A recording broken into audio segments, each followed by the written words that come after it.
Mga aktibidad sa Semana Santa nakahanda na sa Archdiocese of Haro. Masobra 1,400 kapulis magabantay sa seguridad sa Western Visayas sa Semana Santa. Yaring balita. Kada tuig, ginasiguro gid may sang Mina Iloilo nga makapakigbahin sa mga aktibidad sa simbahan sa pag-oserbar sang Kwaresma. Nagatambong ini sa misa kag nagaprosesyon sa Via Crucis. May kuluan naman ini sang lokay para sa Domingo de Ramos sa Domingo. Gadala ko na damo kay ginahatag ko sa mga kakadto. Gahatag ako sa mga padbalay namon. Nasako po sila. Kahanglan ko pagid nga maglapit pagid sa iya. Nakahanda na ang mga aktibidad sa Semana Santa sa tagsa ka parokya suno sa Archdiocese of Haro. Sa Haro Metropolitan Cathedral, hiwaton alas 6 Domingo sang aga ang pagbendisyon sa mga ramo sa Haro Plaza Bandstand. Halin Lunes Santo, tubtob Miyerkules Santo, may mga misa halin las 5:30 sang aga, tubtob las 5:30 sang hapon. May confession man sa aga kag hapon.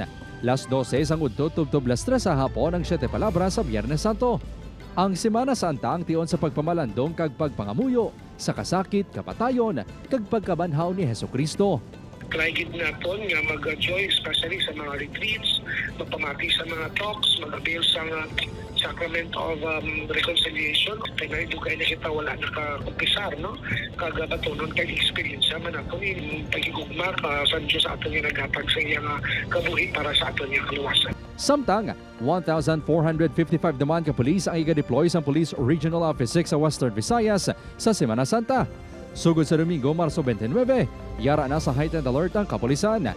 Hugton ang police visibility sa mga simbahan, terminals, kag iban pa nga areas of convergence.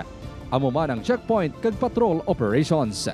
Yara kita nga igabutang police assistance desk, especially sa mga transport hubs nato, no? Agud maga-provide sang immediate support kag assistance sa aton iya nga mga travelers na commuters. Upod Kirmel Porquia, Kim Salinas, 1 Western Visayas.